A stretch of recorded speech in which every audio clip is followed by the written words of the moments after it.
আসসালামু আলাইকুম। এটা আমার ফার্স্ট মিনি ব্লগ। সকাল সকাল উঠে গেলাম, উঠে বিছানাটা ফার্স্ট বাগিয়ে নিলাম। সকালে ঘুম থেকে ওঠার পর আমাদের হাউস ওয়াইফদের অনেক কাজ থাকে। যারা হাউস ওয়াইফ আছে তারা তো অবশ্যই জানবে এটা। তারপরে ঘরটা নোংরা হয়ে গেল, ঝাড় দিয়ে নিলাম। বাচ্চাকে রেডি করে স্কুল পাঠিয়েছিলাম, সেটার ভিডিও নেওয়া হয় না। রাতের এঁটো বাসনগুলো ধুয়ে নিলাম। তারপরে ব্রাশ করে এবারে ভাত বসে দিলাম। আজকের রান্নাটা সিম্পলই ছিল, মাছ ভাজা আর ভাত। রাত্রে রেডি হয়েছিলাম, একটা বিয়ে ঘরে নিমন্ত্রণ ছিল, তার জন্য রেডি হয়েছিলাম। বিয়ে বাড়িতে এসে দেখি ডেকোরেশনটা খুব সুন্দর হয়েছিল।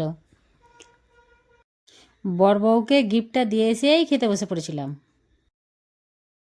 ফার্স্টেই দিয়েছিল স্যালাড আর মোচার চপ, তারপরে ছিল ফ্রাইড রাইস আর চানা মশলা। তারপরে আর ভিডিও নিয়ে নিয়ে আইসক্রিম খেয়ে ঘর চলে এসেছিলাম।